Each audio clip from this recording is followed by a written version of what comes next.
కష్టంలో లేక సుఖాన్ని పొందడానికి వీలు కాదు.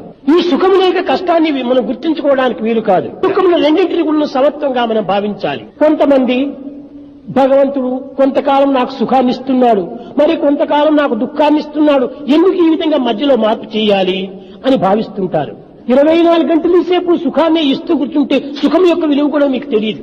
తెల్లవారి 10 గంటలకు మనం భుజిస్తే తిరిగి 10:30కు 11 గంటలకు 12 గంటలకు భుజిస్తూ కూర్చుంటామా? లేదే.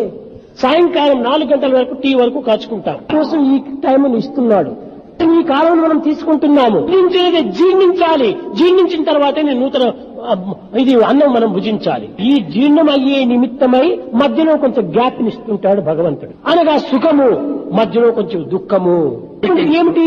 జీర్ణించడమే. ఈ మంచిని జీర్ణింపజేసి తిరిగి మంచిని కొంత అందించాలి. ఎందుకు? కష్టే ఫలి అన్నారు. రాత్రి నీవు భుజిస్తున్నావు, ఎందుకు నువ్వు వాకింగ్ చేయాలి? ఎందుకు నీవు కసరత్తు చేయాలి? ఎందుకు ఈ బాధలు పడాలి?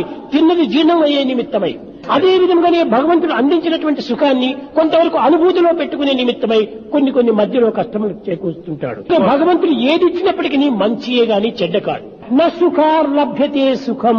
సుఖం నుంచి సుఖం రాదు మనకు, దుఃఖం నుంచినే సుఖం. కడుపులో ఉండినటువంటి బిడ్డ ప్రకృతిలో రావాలనుకుంటే తల్లి ఎంతనో బాధపడవలసి వస్తుంది. ఆ బాధ లేకుండా ఈ పండు వంటి బిడ్డను చూసి ఆనందించలేదు తల్లి. పడినప్పుడే తిరిగి సుఖం మనకు లభ్యమవుతుంది. 24 అవర్స్ కూడా నువ్వు ఎయిర్ కండిషన్ లో కూర్చుంటే ఎయిర్ కండిషన్ విలువ కూడా మనకు అర్థం కాదు. 2 అవర్స్ ఎండలో చుట్టి వచ్చినప్పుడే అప్పుడు ఎయిర్ కండిషన్ విలువ మనకు అర్థమవుతుంది. ఈ కష్టం కూడా మనం కోరి తెచ్చుకోవాలి. దీనిని మహాభారతంలో కుంతీదేవి ప్రార్థించింది. మహాభారత యుద్ధం పూర్తి అయిన తర్వాత విజయవంతమైనటువంటి కుమారులు వెంట పెట్టుకుని కృష్ణునికి నమస్కరించింది.